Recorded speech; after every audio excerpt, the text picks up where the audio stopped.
So you want to get a little bit leaner.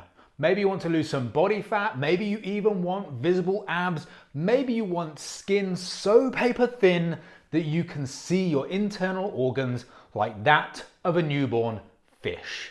If you're in that situation, you might be wondering, do you need to do cardio to get to that level of lean, or to get to even just the level of body fat that you want, even if that's not to a stage where you have these visible abs?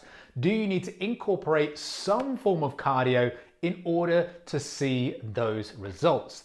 That's what we're going to be asking and answering in today's episode of the podcast. Now, if you are listening to this on a podcast platform, maybe you're even watching this on YouTube, welcome to the show. I'm Simon Mitchell, online body transformation coach and founder of I Am Paradise Fitness.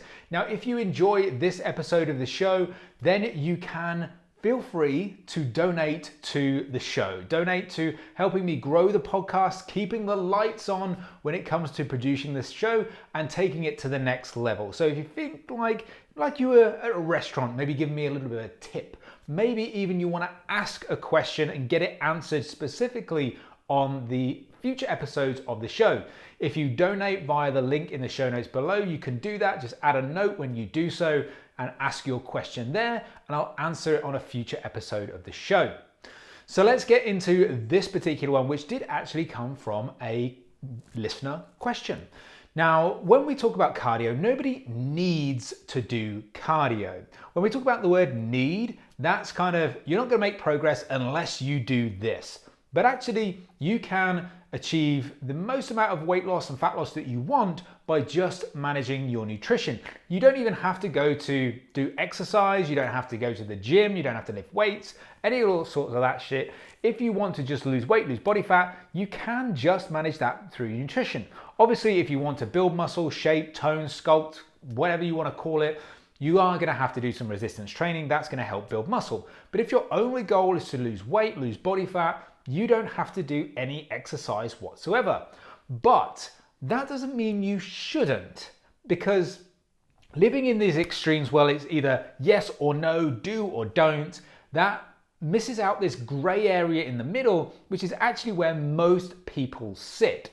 So yes, you might think about cardio as being this fucking horrific thing where you are winding away your hours on this treadmill, going nowhere. You're kind of staring at the bricks in front of you, counting the fucking bricks, counting and looking at the grouting, the quality of the grouting, because you're freaking just so bored that you just end up whiling away the hours doing that. But you don't have to. But again, that doesn't mean you should discount cardio at all, because it is actually a tool you can use in your toolbox. Now, if you're at the extreme where all you're doing is hour after hour of cardio, pounding that treadmill, thinking that that's going to be the most efficient way for you to lose weight, that's probably the wrong end of the spectrum that you're at. Now, unless you are someone who has a need to do cardio to suit a specific sport, activity, maybe you're a triathlete, maybe you're a marathon runner, yes, you're gonna have to do some fucking cardio. It's part of the job, part of getting to where you need to get to. But if that's not you, then training like a marathon runner when you're not actually wanting to run a marathon is probably the ass about face way to go about getting towards your goals. Now, again, that doesn't mean that you have to do cardio. It doesn't mean that you don't have to do cardio either. There is somewhere in the middle that we have to strike this balance. So let's talk about where that balance might be. Now, let's assume you are trying to get in shape, get toned, get jacked, whatever particular buzzword, buzz phrase appeals to you the most. It all probably means the same thing. You're trying to lose a little bit of body fat, build a little bit of muscle, and then change your body composition in the process. Most of you are trying to do that. You can do that by managing your calorie deficit and resistance training. Boom, that will get you those results. Now, you can use cardio to help in that process. It might be there to supplement a low step count, because a lot of people live and their lifestyle and their job means that they don't actually move much during the day. There's a lot of people that just don't actually get many steps in across the course of a day. They're stuck behind a desk for 8, 9, 10 hours. They don't really proactively move a lot. When they go to the gym, they may do a weight training session. That's just a lot of sitting around, then kind of lifting weights for 30 seconds, then sitting around some more. And therefore, like overall step count for the day can be as low as like 2,000 steps or even lower for some people. Therefore, adding a little bit of cardio in, whether that's on a treadmill at the end of a workout, something like that, can help supplement that step count, help you supplement that activity so that you are actually doing a little bit more work. Ultimately, that's going to increase your calorie deficit a little bit and therefore help with that weight loss process. Now, in reality, the amount of calories that you burn from hopping on a treadmill for 10-15 minutes is relatively small. That's why most of your attention should be focused on your nutrition, your calorie deficit, and managing the way you lose weight through that. But it obviously doesn't hurt for you to supplement your step count with a little bit of cardio. Now, it might also be that you enjoy cardio. You might be one of these freaks that actually enjoys that process. If that is you, that's cool. Add it into your program, enjoy it, get from it what you will. May not be the best way for you to lose weight, but that might not be why you do it. The other reason is that there's obviously a health component to this whole thing. It's not necessarily just the case that you need to lose body fat and increase muscle. There is a health component to the whole thing. Now, looking after your cardiovascular health is important. And the way you might do that is through specific cardio, especially again, if you lead a very sedentary life. Adding some cardio in can support that health and that cardiovascular system. So it can be a great tool to use from that perspective as well. So the flip side of the question is, well, okay, if I'm going to incorporate some cardio into my regime, then how much? I would generally say, again, if you haven't got a specific need, it's probably going to be something along the lines of the least amount to get the desired result that you want. So if it's a case that you're looking to supplement a low step count, then use it to supplement to the right level that's appropriate for you. If you're looking to, maybe you've got to the stage where you've reduced calories and reducing food intake anymore is going to really make you unhappy. It's going to limit your food choices. Maybe that's going to impact the amount of nutrients, the vitamins and minerals that you can get in, and that's going to impact and compromise your health. You may be saying, okay, right, including cardio at this point is actually going to be beneficial to help me achieve my goals. Likewise, if you need to introduce cardiovascular work in order to improve health, then again, do that. Don't see it though as this doom and gloom mechanism by which you're going to punish yourself into losing weight. That's not really the way that you're going to do it. And of course, endless amounts of cardio is actually probably going to increase your appetite, your hunger drive as well. So if you're doing hours and hours of cardio every single day, it might be that that compromises your calorie deficit by encouraging you or making you feel like you want to eat more. Therefore, you have more food, you undo the calories that you burn from that cardiovascular work, and then you actually can end up in a calorie surplus even if you push the amount of food you eat too far because you #earned it. Those are the things that you've got to wrestle with. So often it'll be like, okay, if I'm at this stage now where, okay, let's say I'm doing the amount of steps I need, keeps me healthy, therefore I don't need to do cardio from that perspective. It's just in terms of weight loss and fat loss.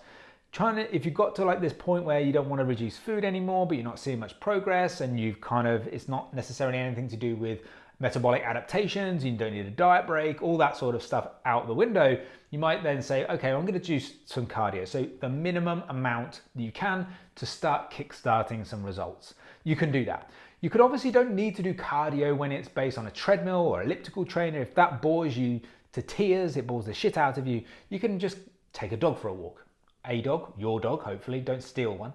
And you could then or go for a walk in the morning, go for a 10-15 minute walk first thing in the morning or when you get home from work, something like that. Build something into your routine that feels easy. You could even buy a cheap piece of exercise equipment that you could have at home. You could jump on that for 15 minutes. You could watch a Netflix episode, all of these different sorts of things. If you have to introduce cardio, do it in a way that feels a little bit more effortless so it doesn't feel like a chore and something that you're going to end up hating. The other reason why I would say to maybe do the least amount possible is because there is a known thing called the interference effect. Now, the interference effect is whereby you maybe compromise strength gains, so stuff that you do in the gym in terms of resistance training, by adding in cardio work. Now, For the average person, it may not be that noticeable, but if you're maybe more advanced, it may be quite noticeable. But there may be that sort of situation where too much cardio starts to impact what you do in the gym, and impacts your gains, impacts your body composition, and therefore is a slower process to achieve the goals that you want. So bear that in mind as well. So the bottom line when it comes to cardio is that you don't need to do it, but you don't need to live in extremes either.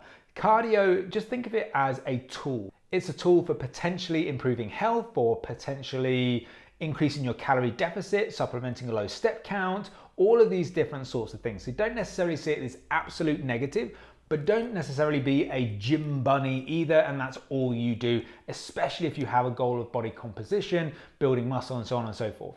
So make sure you tailor the amount of cardio you do or don't do to your specific circumstances. Don't necessarily follow lots of buzzwords, buzz phrases, and all those sorts of things across social media. Kind of pick through what's right for you and build that into your program. So hopefully you enjoyed this episode of the show. Hopefully that gave you some good insight into cardio, what you should and shouldn't do.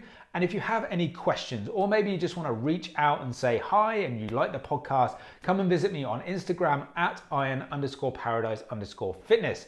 And also, if you want some free resources when it comes to understanding how many calories you need in order to achieve your goals, you can access my free online calorie and macro calculator by clicking the link in the show notes below or on the podcast platform that you're listening to. From there, you can get a free 4-week training program, calorie guide, and loads more. Plus, you can go onto ironparadisefitness.com. You can check out training and nutrition articles, and you can also find out more about my one-to-one coaching program, the Lean Life Method, where I can help you take control of your health, take control of your nutrition. I can teach you about good nutrition, teach you about good training, and get you to achieve your goals and help you learn what you need to do in order to sustain it. So if you're interested in that, check out ironparadisefitness.com as well. But for now, all I'm going to say is thanks so much for listening. Thanks so much for watching. Keep living the lean life, and I'll see you for the next episode of the show.